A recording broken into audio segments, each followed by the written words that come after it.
All right, so as I had promised, a little bit late than never, I'm going to go ahead and make a video here quickly about these group assignments here.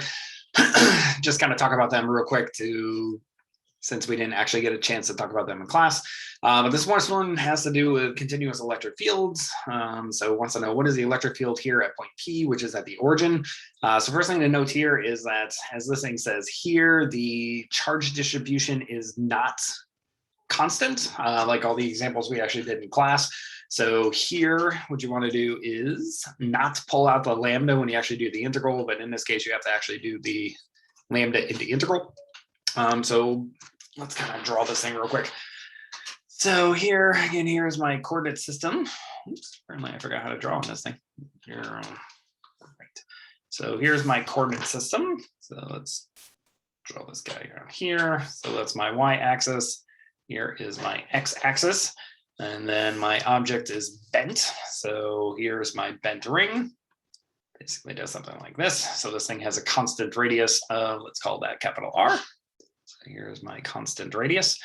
So here, and we're told that the charge density is equal to lambda 0, which is simply some sort of constant, times then cosine squared of the angle. So what's the angle in this case? So if I draw some radius here, so this is my angle. So the angle is the angle relative to the horizontal.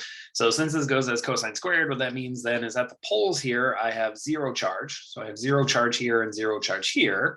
And then as I start moving away from the poles, I start then gaining more and more charge until I'm going to reach the maximum amount of charge then directly here at the 180 degrees. And then again, as I start moving away, the amount of charge I have is going to decrease until again, I get back to the pole here, and then I have 0 amount of charge again. So here we just want to do the same thing as moving before. So simply cut out some sort of dq. So this is my dq. So that means that this distance here is going to be my distance r. Oops. Apparently I can't draw straight today. So there we go. There's my distance r. So again, as before, we want to simply look at what does the components of the electric field actually look like. So here, this one's going to point down in this direction. So it's going to be my electric field from that particular point. But again, if I choose a symmetric point on this side, then my electric field is going to point off in this direction. So again, what we can see is that the vertical portions of the electric field are going to cancel, so that the total amount of electric field is simply going to point in the horizontal direction. Which means, according to, again, this particular angle, we're going to have to multiply everything by a cosine of theta. So here, when I look at my integral version of my electric field, again, this is going to be k integral dq divided by r squared. But I need a cosine of theta portion here since I want only the horizontal piece. And this is going to point in the I hat direction. So it's going to point in the positive I hat direction. Now, here, dq, since this thing has a, as we know from the problem, a line symmetry, that means is we're going to rewrite dq then as simply equal to lambda dl. So again, dl is the length of this little section here. So this is my dl. But since this thing has a constant r, but it's bent at a particular angle, so as I kind of drew on here, even though I didn't really mean to, we want to look at this little section here. So this is d theta. So ultimately, we're going to have to use arc length in this case. So in this case, we can say, well, dl is actually just equal to the arc length. And we know arc length, by definition, is equal to the radius times the angle. But in this case, it has a constant radius. It's going to be the radius times the differential angle. So this thing then is going to become, again, k integral lambda times r times d theta divided by r squared, all times cosine of theta in the I hat direction. Now, again, r is the distance from dq to the origin, which is simply r, capital R. So little r then in this case is going to be equal to big R.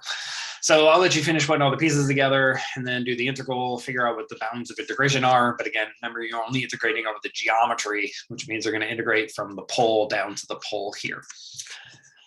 Great, so that's the first one. So the first one is simply a continuous electric field. So again, we have no charge at the poles, and it increases charge to the maximum amount of charge here at the equatorial line here, and then goes down again to no charge on the side. So again, this lambda 0, though, you can pull out of the integral since that's a constant, but you do have to integrate over the angle portion here.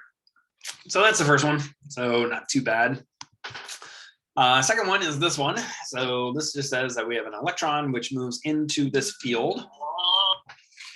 And then as it moves in, it's going to feel a force in the opposite direction as the electric field. So it's going to cause this guy to curve, just miss the top plate, as this says in here. So where does it say that? So barely misses the top plates, as it says on this portion of the problem.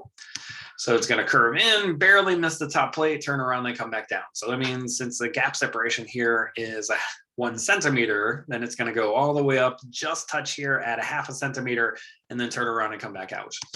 So basically what it says here then is since it comes out in at the same horizontal line, that means the angle at which it comes in at is exactly the same as the angle which it comes out at, and it transverses this total horizontal distance of 6 centimeters.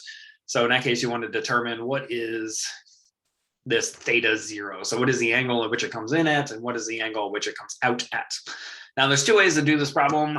If you have studied the range equation before, which we don't usually teach it here at USI, but if you have seen it before and used it before, you can actually easily use the range equation to do this.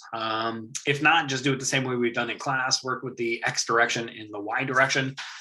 So basically here, again, you know the y height it's going to go to, because you know it's going to come all the way up here. So you know it's going to make it to 0.5 centimeter. So in that case, you can use that to find the time. Also, you know the horizontal range, so you can use these pieces. So you have enough pieces. Here it becomes a little bit awkward to solve for the angle, though. You are going to have some cosines and sines multiply by each other, but the best thing to do is use a trig identity, which says that cosine of the angle times sine of the angle is equal to 2 times sine of that angle. So let me write that down. So basically, easiest way to do that here is, let me get a new page. So again, cosine of an angle times sine of an angle is equal to 2 times sine of twice of the angle. Actually, no, I got that backwards. 2 times cosine, get rid of that, is equal to that guy times sine of the angle. So if you use this trig identity into this problem, it becomes a lot easier as opposed to trying to solve a cosine and a sine to figure out what theta is. So that's about it on this one. So again, the easiest way to do here is, again, just work the x direction and the y direction, use all the information that you know. Again, you know the maximum distance it's going to travel in the y direction is going to be 0.5 centimeter. To then use that to find the time, plug that in, and then from there you can find what theta 0 is, again, using that trig identity. Other than that, this is a fairly straightforward type problem. The last one is the most straightforward one. So here you have simply 2 charges. You have Q1, which has 10 microcoulombs of the charge on the y-axis, 25 centimeters above the origin. You have Q2, which has a charge of 13 microcoulombs along the x-axis, 45 centimeters away from the origin. So from here, since they're both positive charges, then you want to draw first for part A, the entire electric field configuration in the entire space. Now again, since these are positive charges, that means the electric field lines have to diverge away from each other. So you can use that to draw the electric field throughout the entire region. Second part then says, if we're looking here at the origin, what then is both the magnitude and direction of the electric field? So again, we know that electric field lines have to point away from positive charges, which means from Q1, I'm going to get an E1, which points downward. From Q2, I'm going to get an electric field that points in this direction. So again, if I draw these things, you can kind of see. So this is the third one. So again, at the origin here, I'm going to get a E1 that points downward. So my E1 is going to point this way. And then E2 is going to point this way. Oops, I can draw. There we go. There's my E2.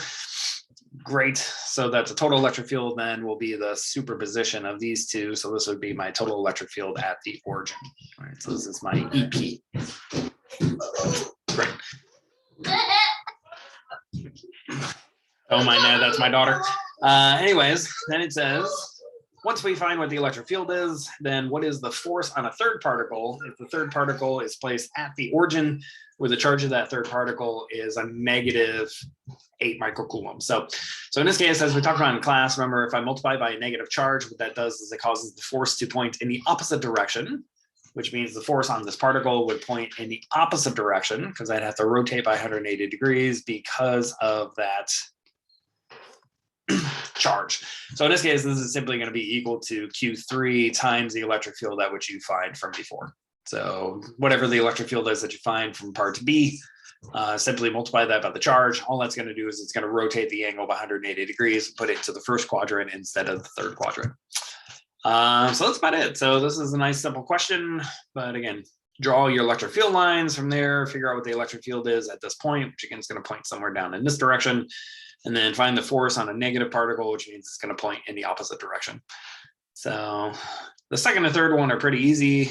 First one is also not that bad. Once you get the integral all set up, it's actually pretty easy from there. But again, here, the trick is to actually use arc length. So make sure you remember what arc length is. So again, this is your DL. So again, d theta here is the separation distance between these two lines, corresponding to the length of this guy. So this is simply your DL. So that's it. So not too bad. Nice kind of easy questions for you. And yeah, so just let me know if you have any questions on these, and otherwise we'll be posting some more soon.